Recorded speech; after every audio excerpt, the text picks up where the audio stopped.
This is like two drunks holding each other up again, right? Fucking Netflix games and WB games. Like, come on, dude. They have neither know what the fuck they're doing, right?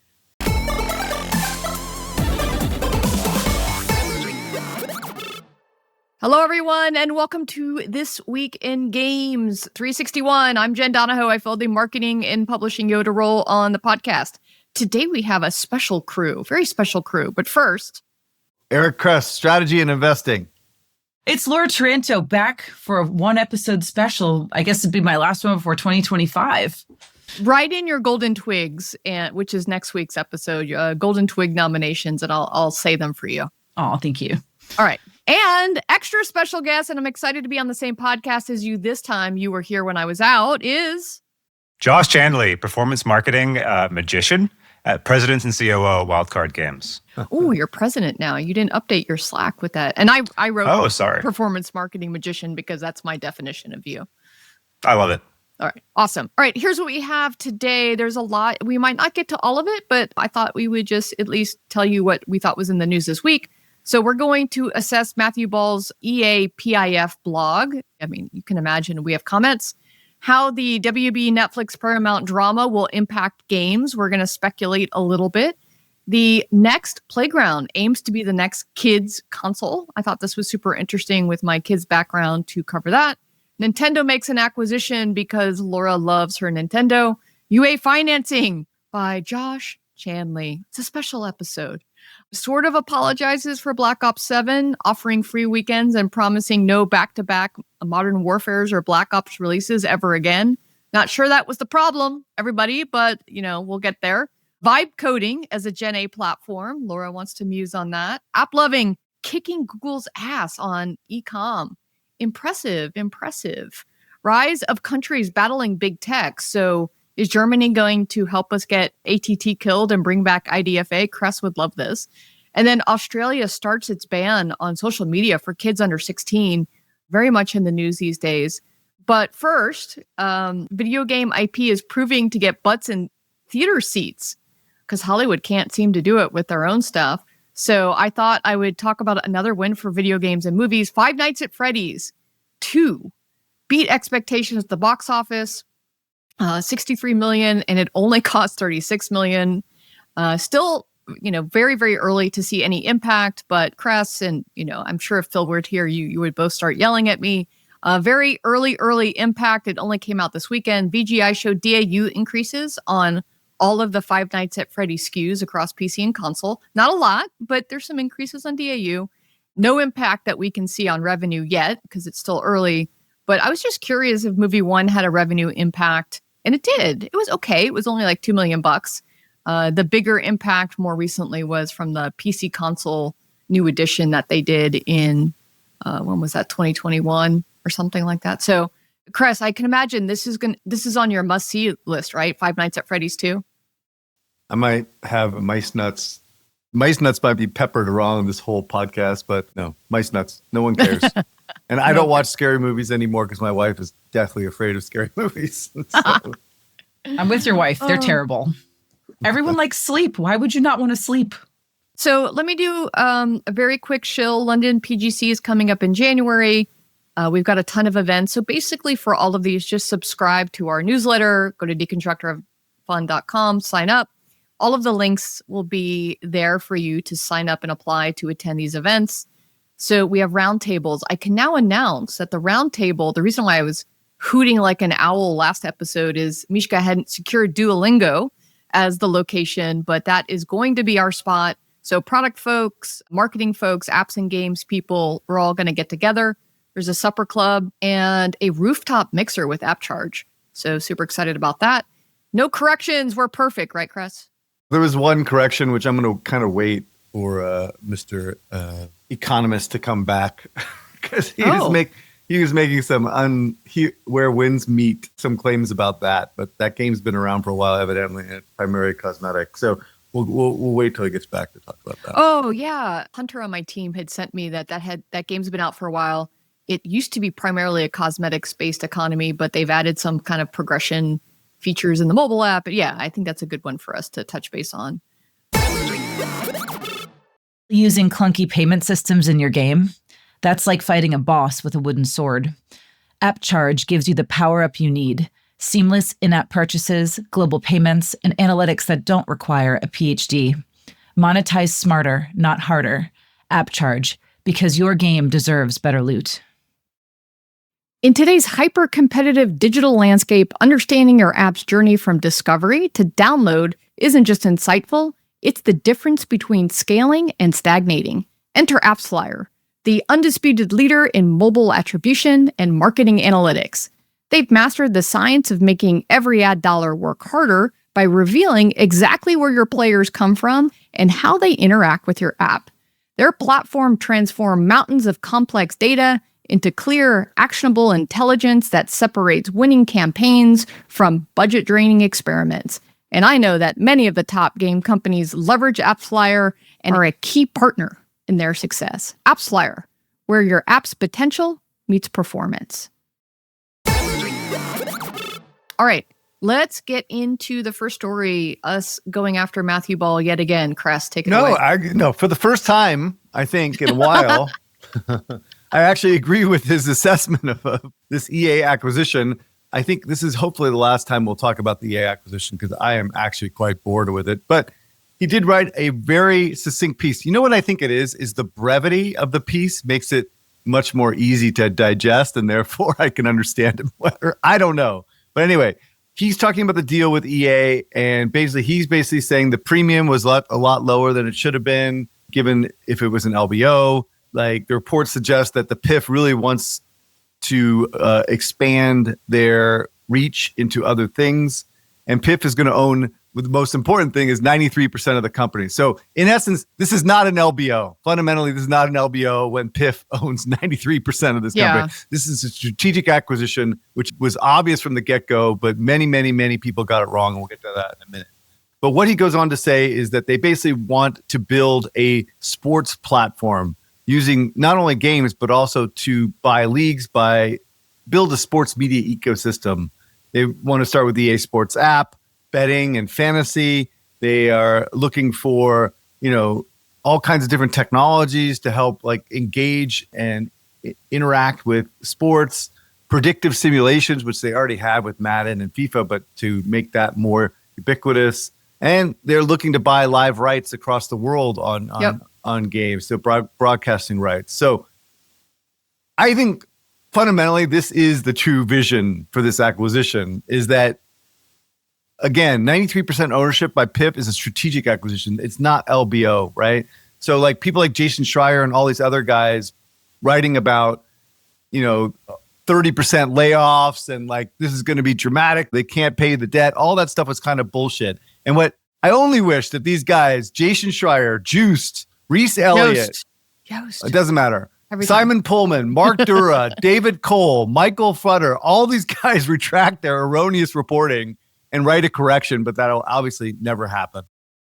I don't know if EA is kind of the right people to execute against something like this. They don't really have the chops to actually execute against some kind of old Uber media strategy. Certainly Andrew is not the right guy, right? He's a pretty face. He has the right BMI, but I don't think he has the chops to pull this off. And no one really at the company at EA has that type of skill set. What I naturally think is that, you're going to hire some huge media guy to do this. But the challenge with that is that you take someone from media and they don't give a fuck about video games. And so they'll basically destroy the interactive part of it. So it's and then people like Vince will leave and all this, it'll create this cascade effect that's not good for the industry. So frankly, it seems like this impossible task, right? A Rubik's Cube that cannot be solved type thing. So we'll have to see what ends up happening. But fundamentally, this is a strategic acquisition. That's the way it's always been from the get-go, and people's interpretation was completely off on this.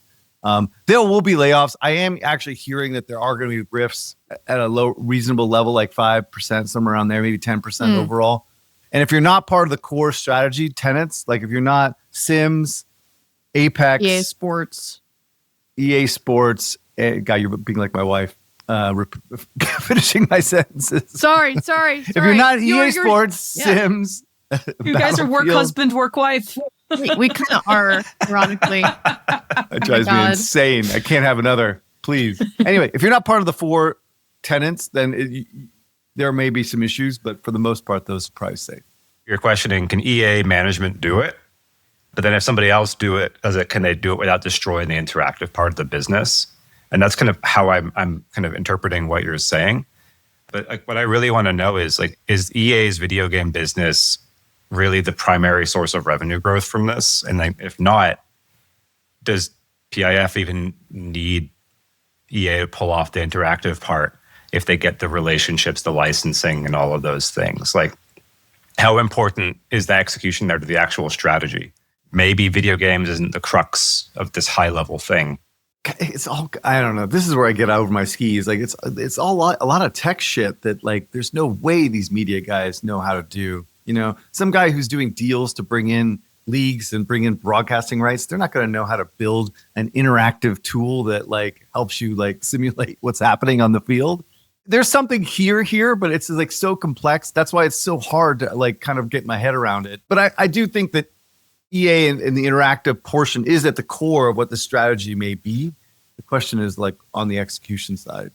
Chris, you and I were there when, even back in the day, when they were providing a lot of the tech to ESPN or to some of the sports networks, to help media be better at showcasing why sports is great. So you've got this interactive side with EA, you've got the old school media side, and there's nothing kind of pulling them together. And I think the vision is that this is going to be the first thing that pulls it together. But how do you do that when now the pendulum is purely sitting with the interactive company that has to figure out how does it, to your point, is how do they bring in some media people to help? They've done some deals where you can actually watch some of the football games inside of this app, which I'll show you in a second. No one is actually doing. I think that's the start of it. And so for me, I think this is an exercise in patience, that they are going to need years for this kind of vision to come to fruition. Actually, let me show you that app. So this is the EA Sports app. So what Matthew Ball said in his piece, what was interesting is this is newly launched. This has been out for a year. It doesn't look like I even have the right app to what everyone is describing. It looks like a media app from 5 years ago, just the UI and everything in here. So I guess you get live. You get a lot of things that you get in other places. And to me, it felt a little bit like Americans trying to make a football app for Europeans, and the Europeans being like, what? That's so 5 years ago. Anyway, so, at first I was like, oh, they had almost 3 million units that have been downloaded. And then basically they've all come in the last month, and 97.4% of them were from India, followed by Italy, Spain, and the US. And the US was Really? 52,000. Yeah. This is Jen's investigative reporting. Dun, dun, dun. I'm not even sure. Honestly, I don't even know if I have the right app, because this seems like it doesn't even match with what's going on. And a lot of this is, how much EA has just decimated all of the mobile people. We talk about this all the time. So this app is free. There's no IAP. So I imagine they aren't doing UA against this and trying to market it, because it doesn't make today yet revenue itself. I don't know if there's ads inside, to be honest. I didn't pop it open enough to see if there was ads. Maybe that's the case.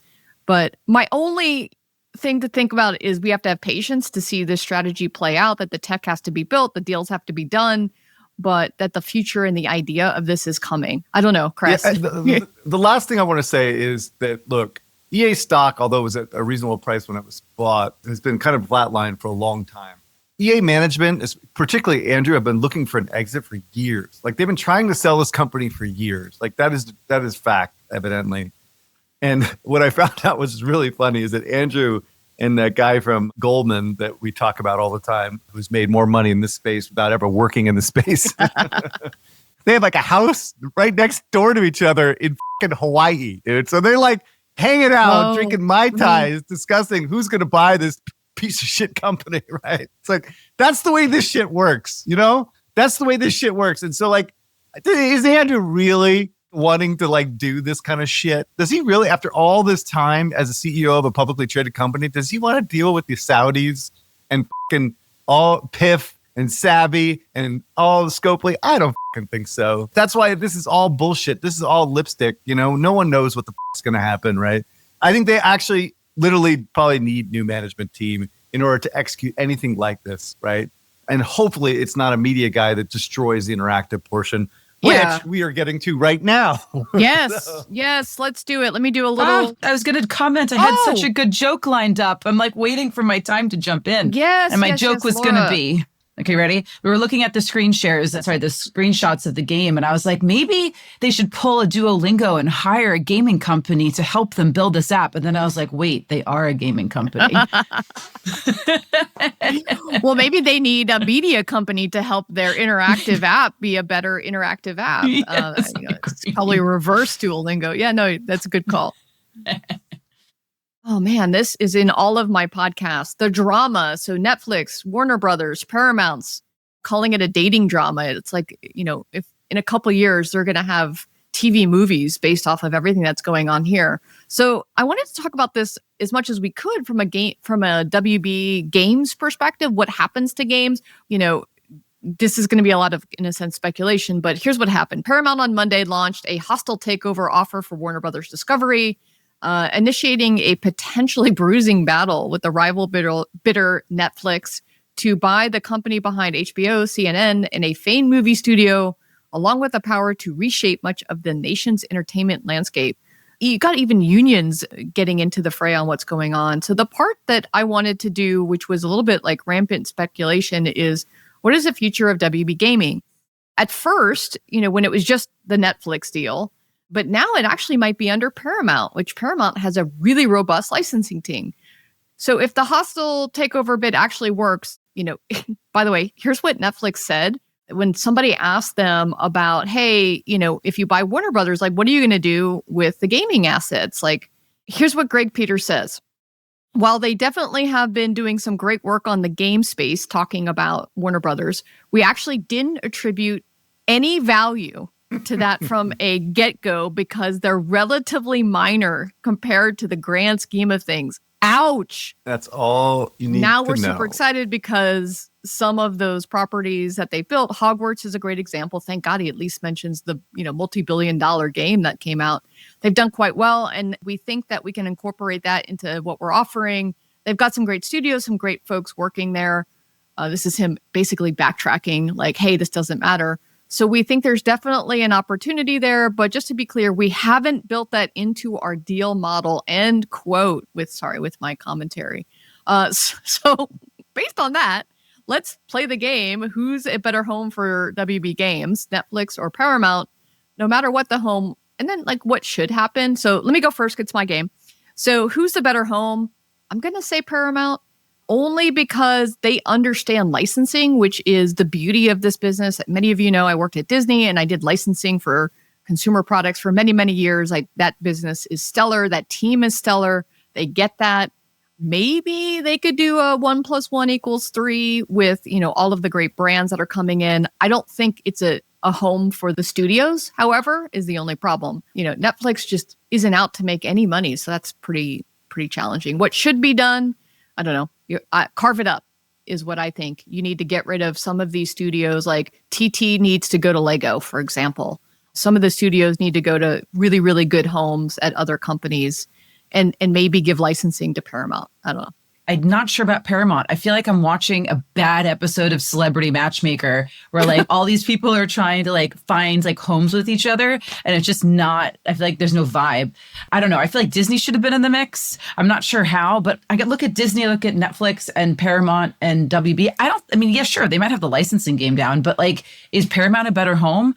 I'm not sure for WB Games because I feel like they don't know what they're doing either. They might have the licenses, sure, but like you're going to license these things out and there's a whole life cycle to it, right? You put the games out there, someone buys it, they start building stuff. You need people that can actually evaluate it and say, this is going to be a good game. And then, Josh, you can chime in and say, this, they can evaluate whether they can scale it, right? So they need these skills that I just haven't seen in the past have, especially in mobile. So I'm just letting them all kind of draw straws and see who's going to end up with each other. And I'm not sure any of them is going to work out for WB Games, at least.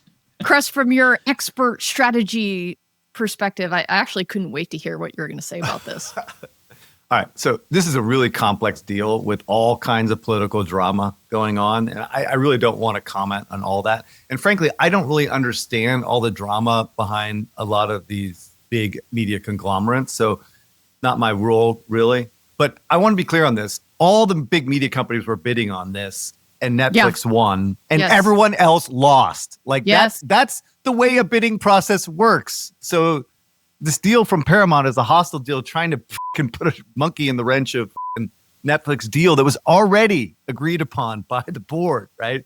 The board fundamentally rejected Paramount's deal initially, and it rejected its current deal too. So this is clear, and there's a lot of reasons for this, right? Which we don't know. That's internal. One of them, which is the big one, I think, is that a Netflix deal likely will pass scrutiny with the FTC and other agencies in the government, right?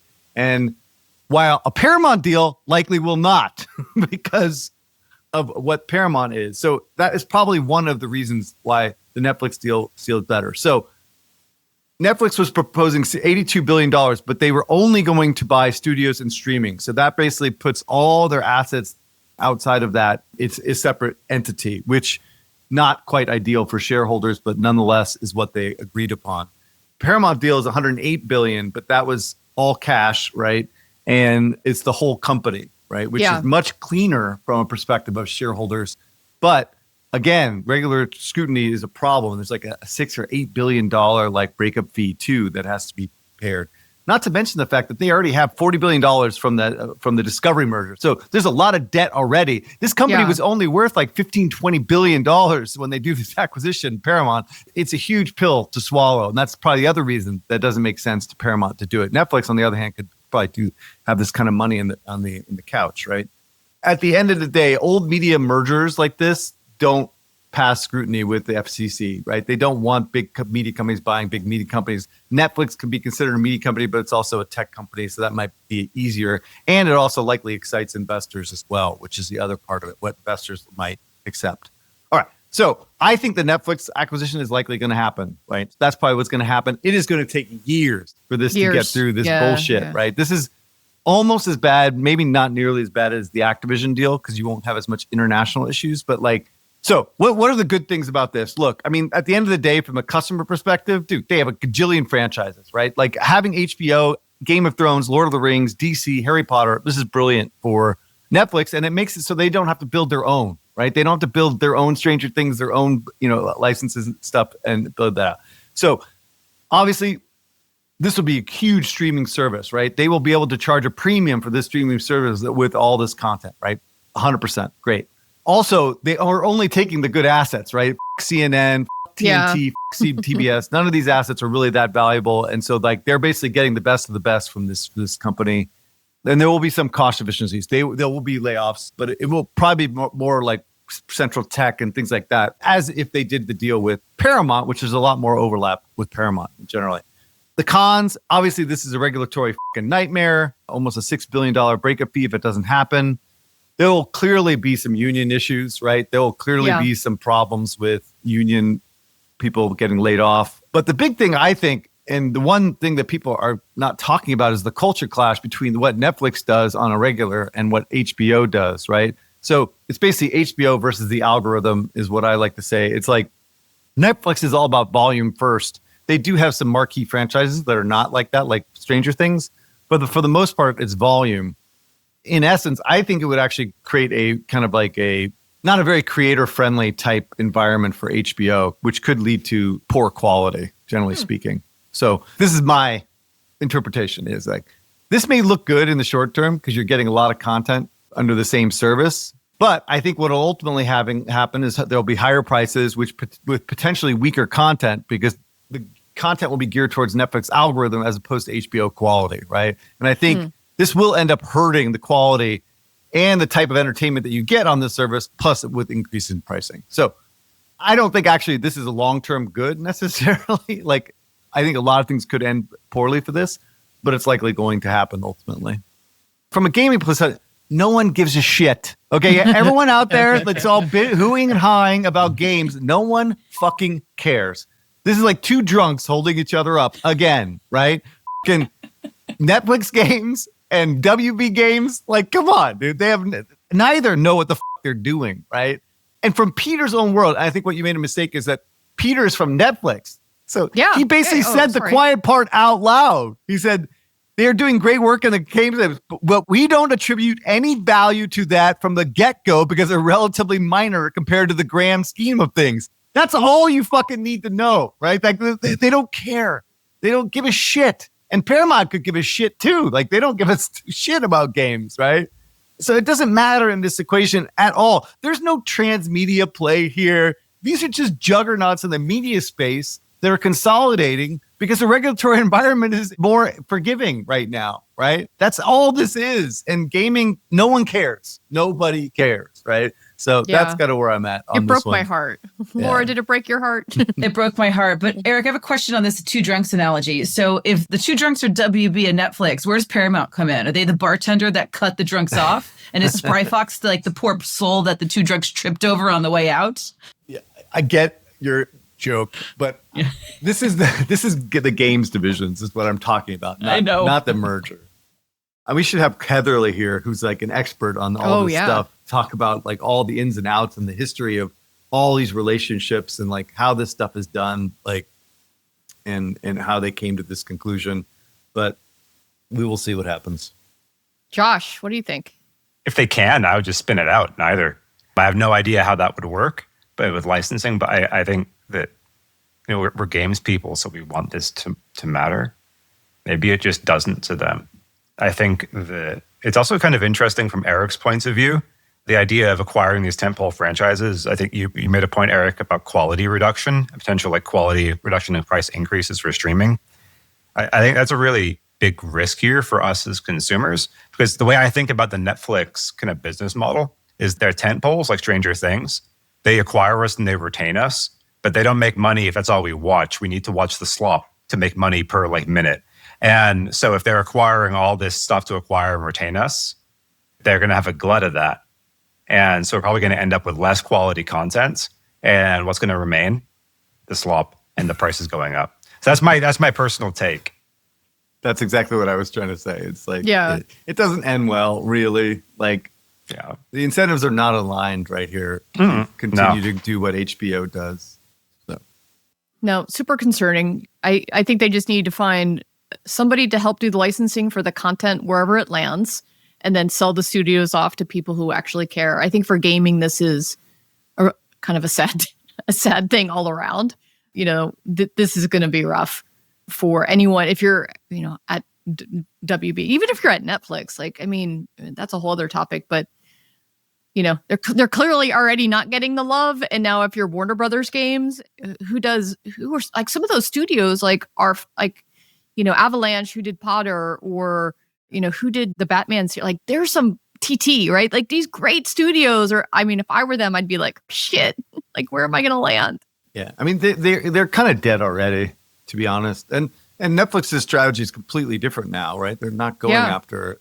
They don't monetize, right? Like, their whole strategy is retention based. And so if you're a business coming in from Warner Brothers, like, I just don't even know if they know what to do with that. So yeah, that's why I keep saying I think they're going to sell off anything that's not a retention-oriented gaming division for them. I could actually see where they just stop gaming altogether, right? Like, this solves their content problem. They don't need games. Games is just a distraction. I mean, they're trying to get to like a 10% engagement with gaming, but they're back down to like barely nothing now because they got rid of a lot of the stuff that was actually working, right? From that perspective, from that metric, which inclues GTA, which is the irony. Well, that's going away soon too. Yeah, like, I know, that deal's because it's stupid. Now Red Dead's coming.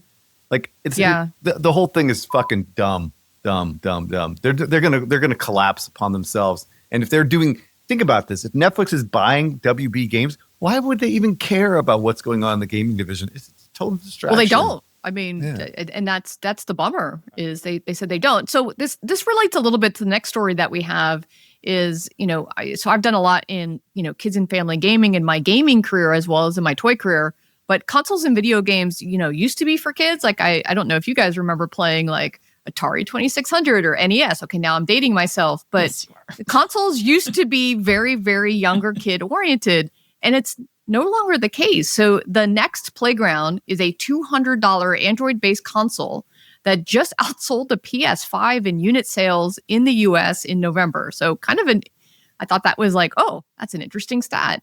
So it's proving this kind of unmet market demand for subscription-based, safe, controller-free family gaming device that the major platform holders have ignored. So subscription-based model, it basically has a monthly play pass for unlimited access to the entire catalog. It's $50 for 3 months or $89 for a year. No ads, no IAP. There's 50 games, a lot of licensed content. So Bluey, Barbie, and Sesame Street. Again, very young. These are very young brands. Younger than Roblox. Much, much younger than Roblox. And unlike Roblox, this is a closed platform, an Android open source project. There's no web browser, no chat, no third-party apps. So none of the challenges that Roblox is getting into right now with all of the privacy and, naughty things going on, no interaction with strangers. And remember the Kinect, everybody, again, dating myself. Laura, I should be rocking my Xbox. Thank you again for my Xbox jacket, but no controller.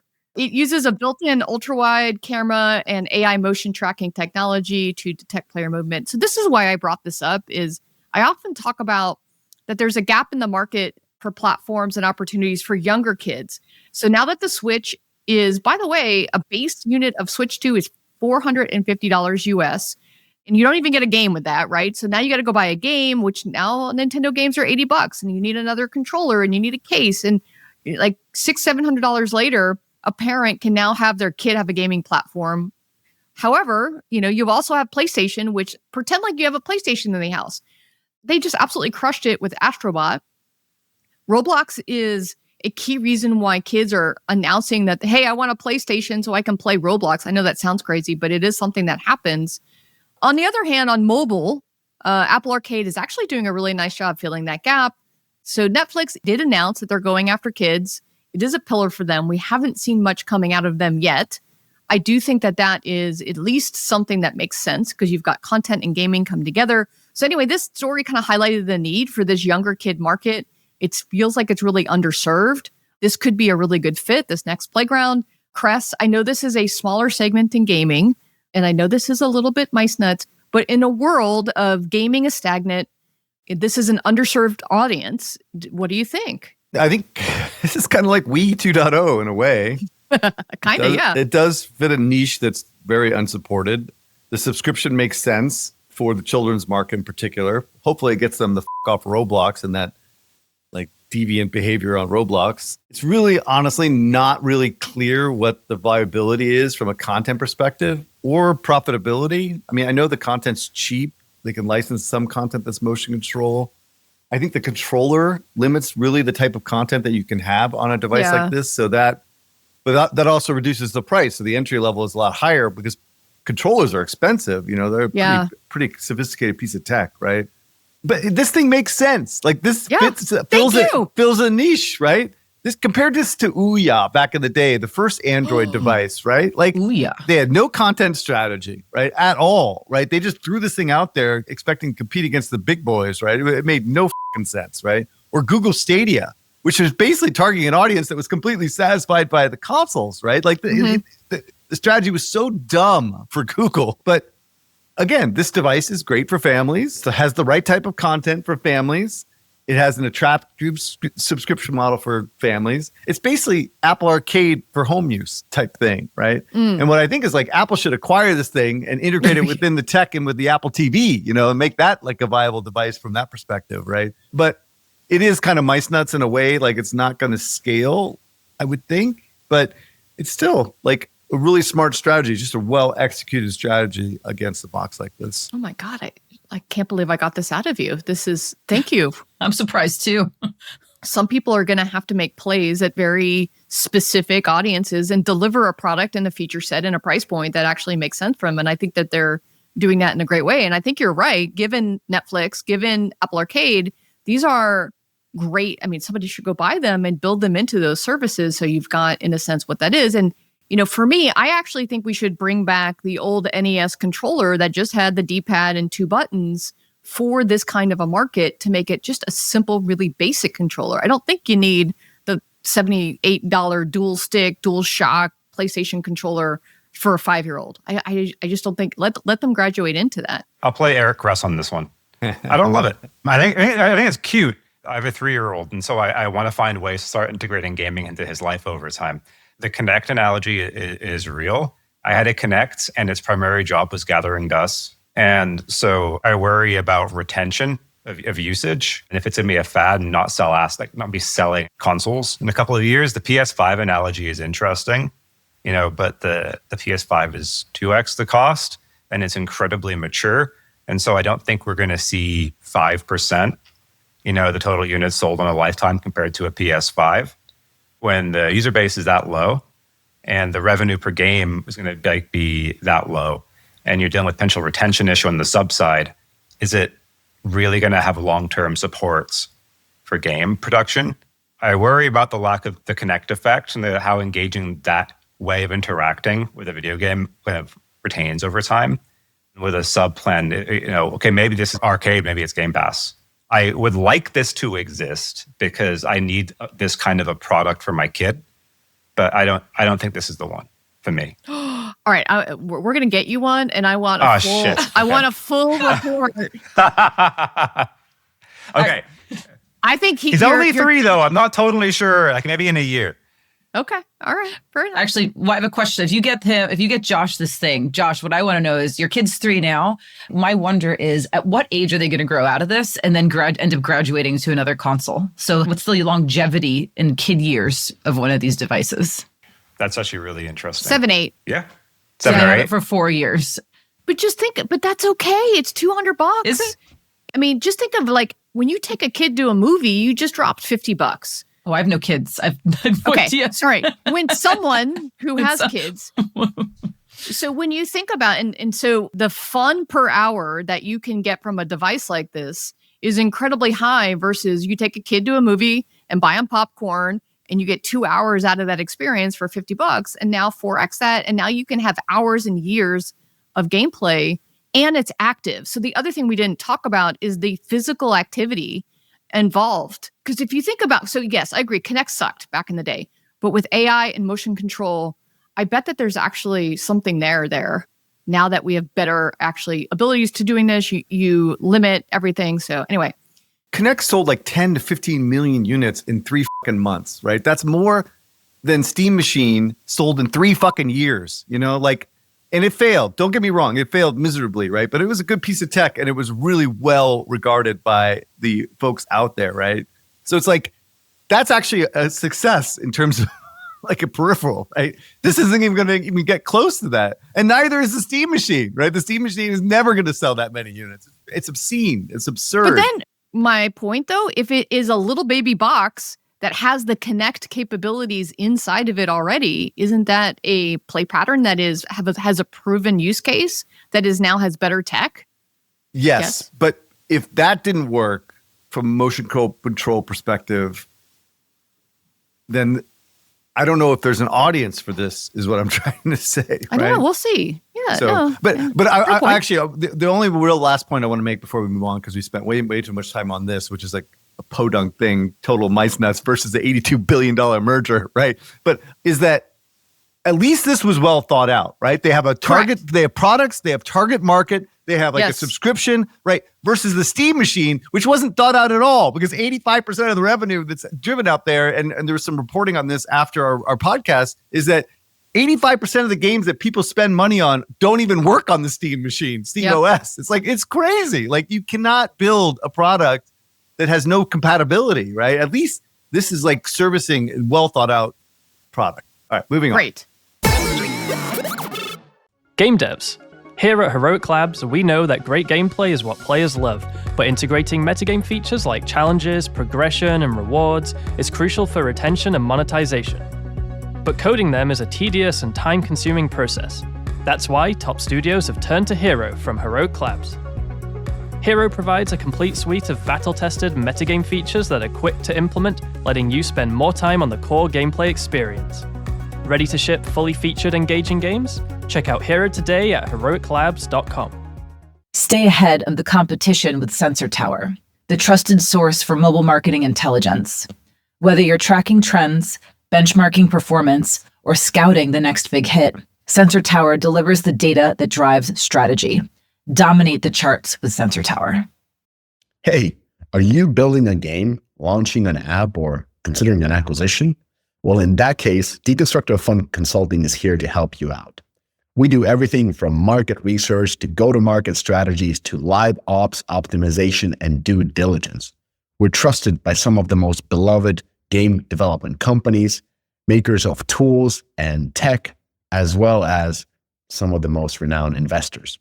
Now, if you are building, launching, or buying, don't do it alone. Do it with us. Connect by emailing to consulting@deconstructorofun.com. All right, Laura, talk to us about Nintendo. Yeah, so I put this in because Nintendo buying a studio is like spotting a rare Pokemon in the wild. It's very unusual, and it doesn't happen often. So Nintendo is acquiring Bandai Namco's Singapore studios, and this is its fifth acquisition in 5 years.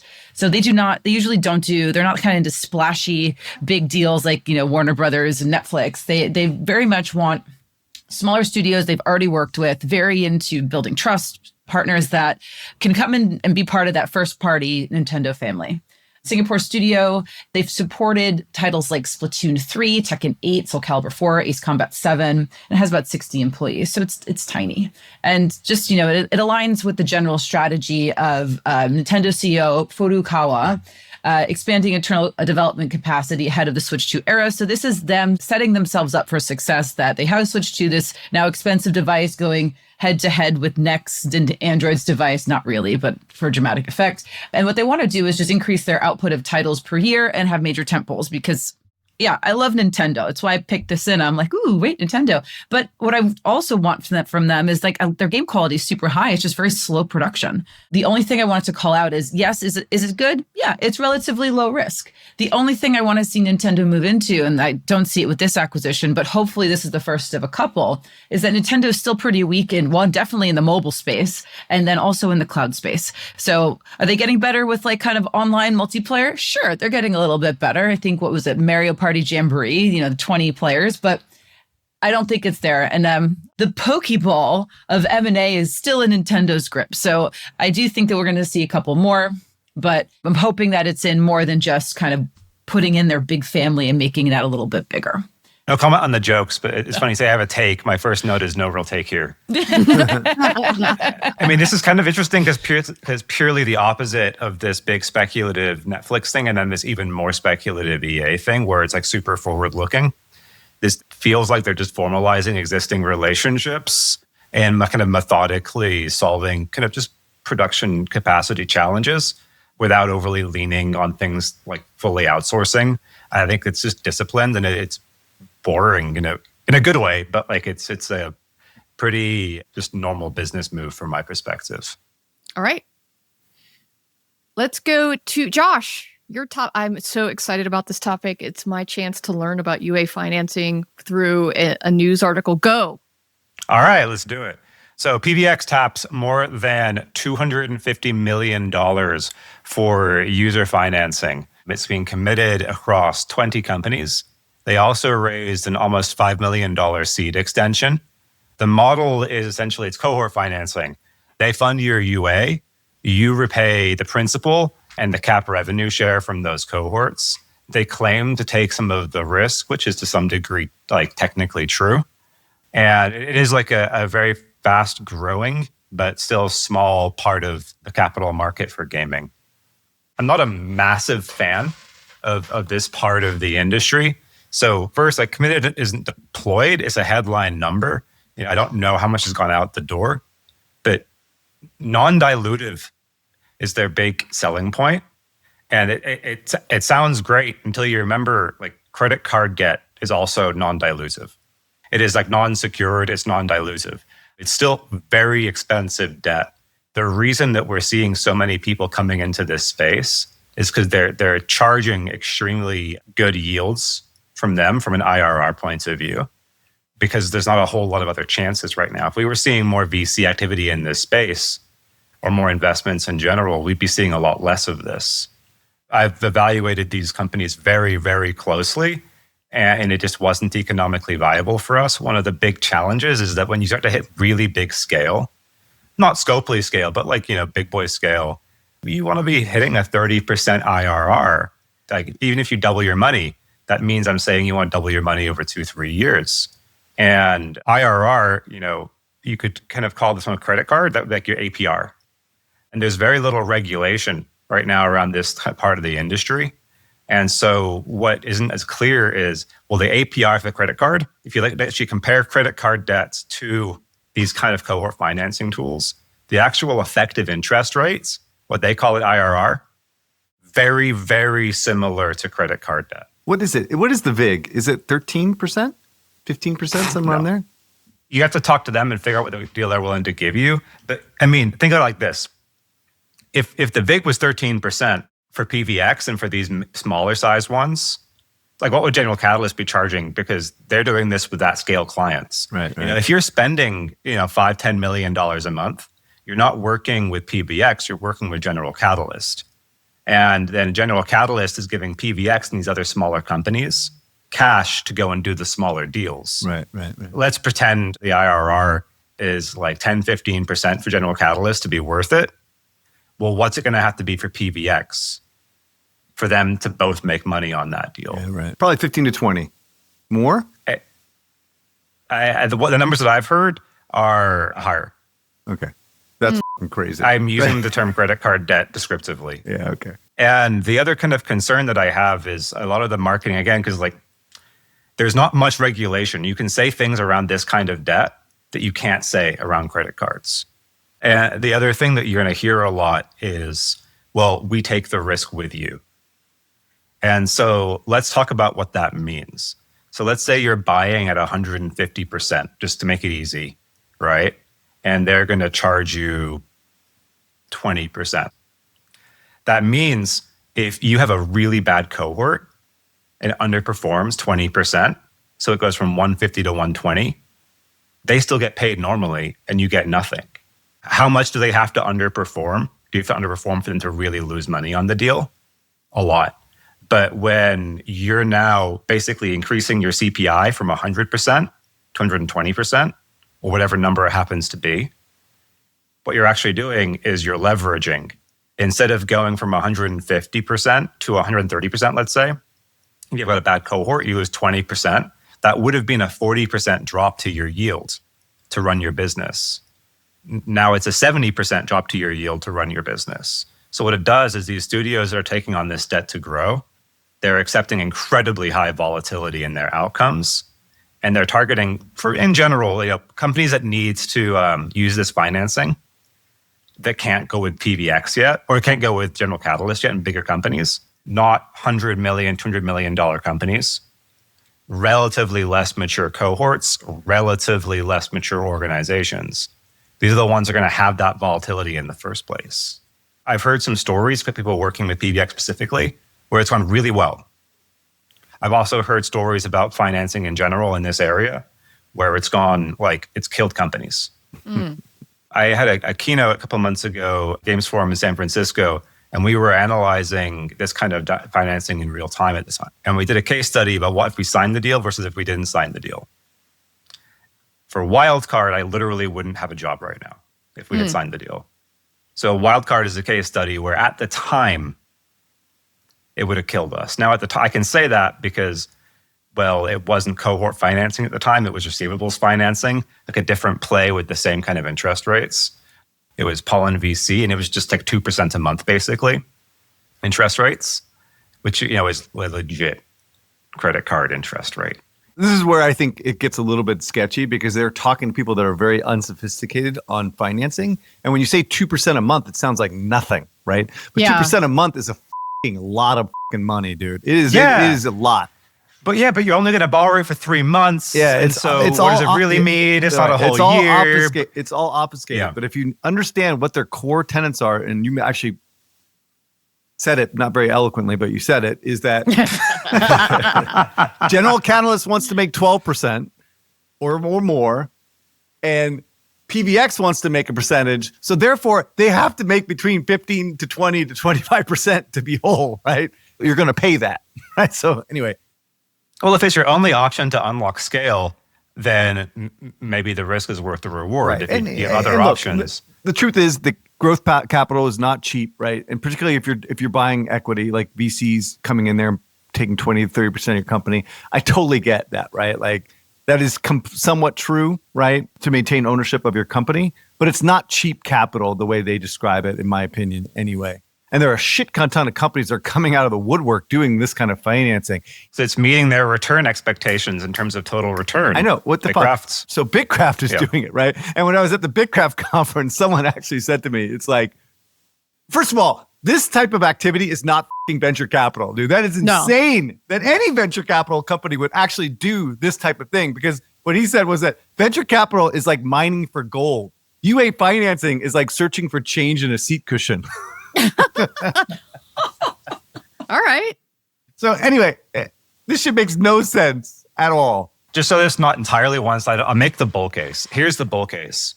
You can scale up your business, and even if it does it in a way where with the interest cost, it's a net loss to you, which would be a hard deal to take. But even if you did that, if you're looking to get acquired in the next 12 to 24 months, scaling up and showing an acquirer, hey, this is the scale we can do. This is what the yield looks like. If you buy us, this debt goes away because you have money. You don't have to pay this.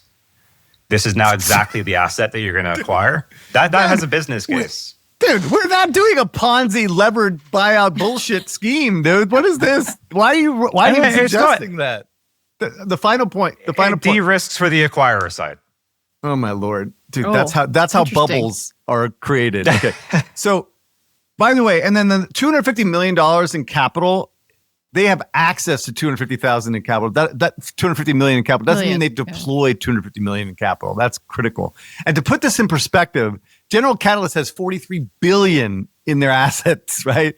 They just raised $8 billion in October. So this is absolute mice nuts for them. Okay, just to be clear, this is just one of many, many businesses for General Catalyst. So just to put that in perspective. So I apologize to Jeff Cohen, a friend of the podcast. He's probably going to puke all over this analysis. So maybe we'll bring him on Jeff, to explain the merits of these type of arrangements. Yeah, I think he's done a podcast with Mishka. Maybe it's in the feed. But I think what was interesting to me as you brought this up is now there's like these different schemes. You know how buy now, pay later was now like rebranded as something. I feel like they keep rebranding the idea. It's cohort based. No, it's monthly. And so, staying on top of this, I think the piece I wanted people to take away is like, this is complicated. Don't just do this unless you really have smart people looking at the numbers.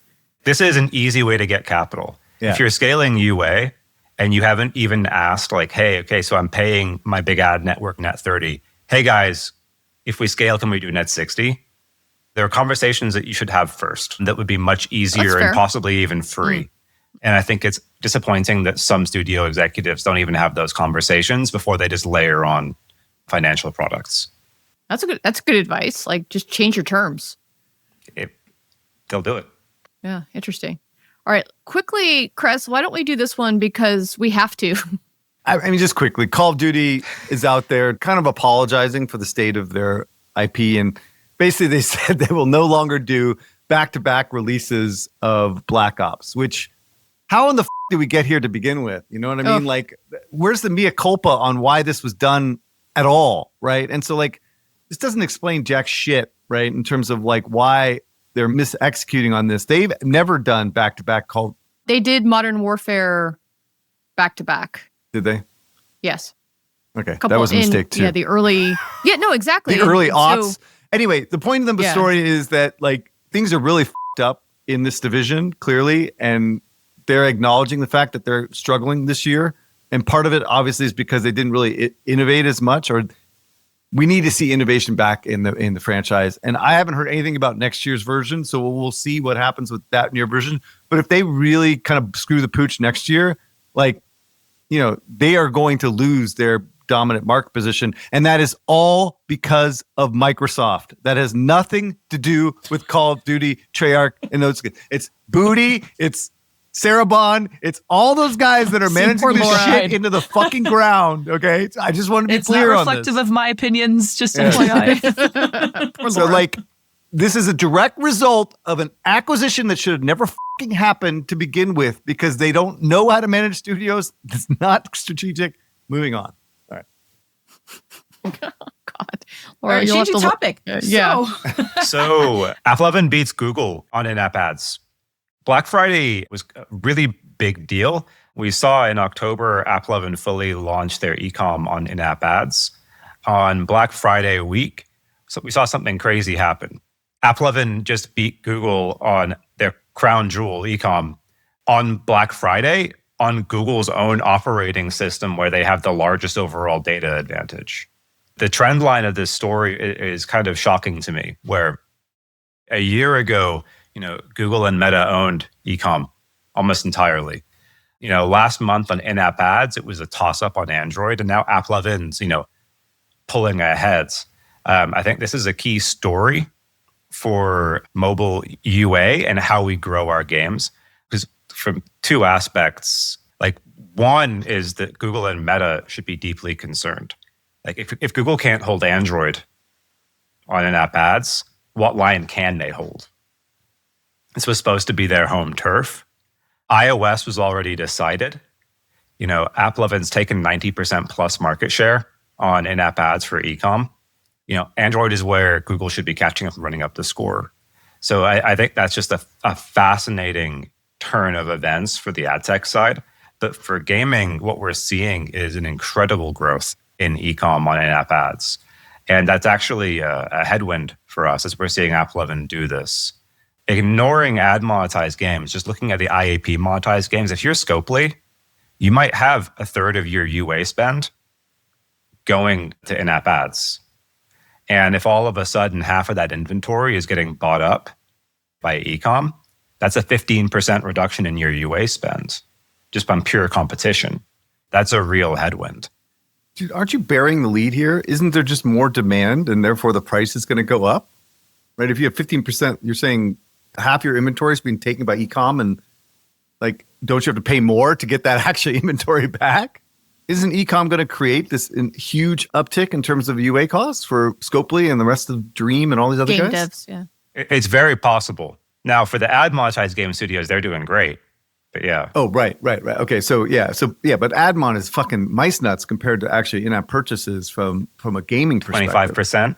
Yeah. Well, it's on track. Exactly. But yeah, it's like For a quarter. CPI, yeah, no, for the UA side of things. Yeah, to Cresta's point, I haven't seen that actually come to fruition. Like, I don't know if I've ever seen an e-comm ad inside of a gaming app for forever.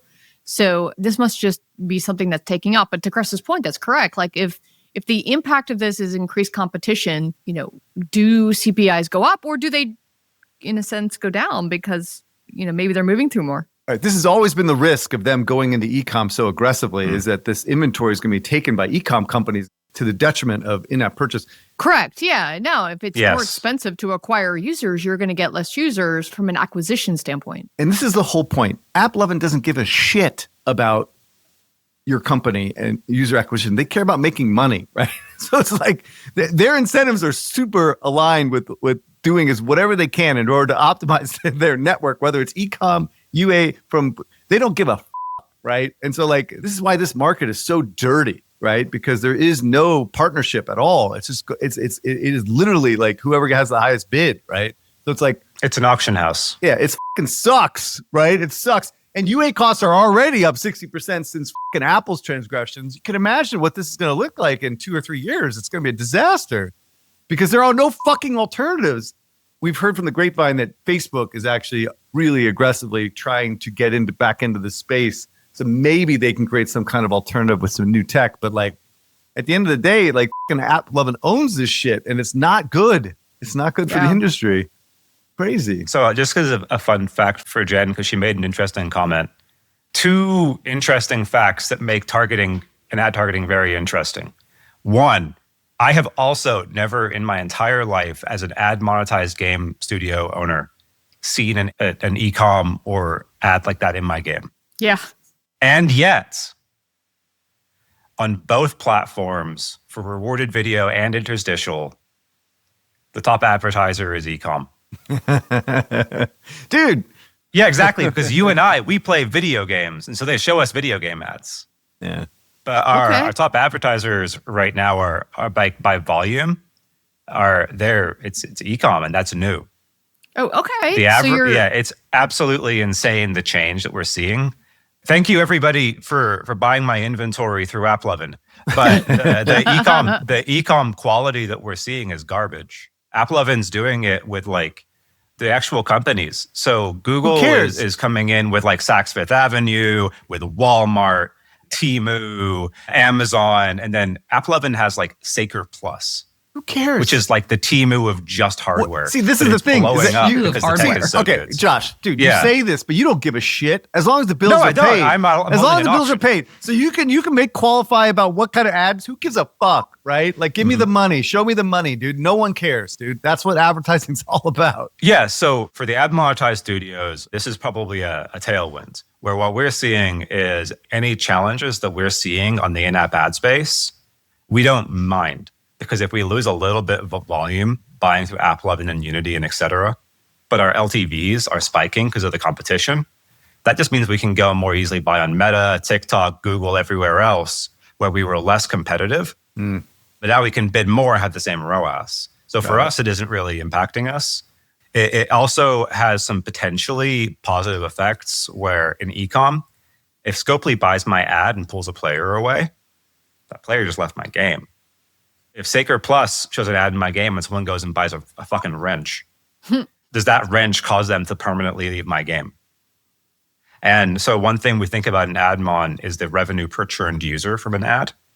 And that is an interesting statistic. That e-comm can actually compete against the ad monetization. It can drive not just higher CPMs, but higher revenue per churned user because you're increasing both your ARPDAU and your average days played. All right. So it's actually compounding on itself. Well, I imagine retention would be better. I guess what you're saying is that you're not losing users. Your retention is better. Therefore, the knock-on effect to that, to all of your other KPIs, is much better by showing more e-comm in an ad-driven product. You said the tailwinds that you're getting allows you to then go get more users because you're showing them non-competitive ads inside your game, unlike what traditionally has been true. And Chris, you talk about this all the time, that the ads and rewarded video inside of games is typically for other games. And so it's like this balance of like, yes, I can make money, but then I lose a player because they're going to another game. That's a fantastic summary. Yeah. Yes, that is my job on the podcast. We are way over time right now. Yes, we are over time. So Josh, Laura, thank you for your guest appearance this week. And for everyone else, we will see you next week for Golden Twig nominations. Super exciting. You did it. You made it to the end of the episode. As a fan of the show, it would help us out if you'd subscribe and leave us a review on the podcast service of your choice. Those stars and likes, while a small action on your part, mean a lot to us and help to grow the show. More importantly, are you a member of the Deconstructor of Fun Slack group?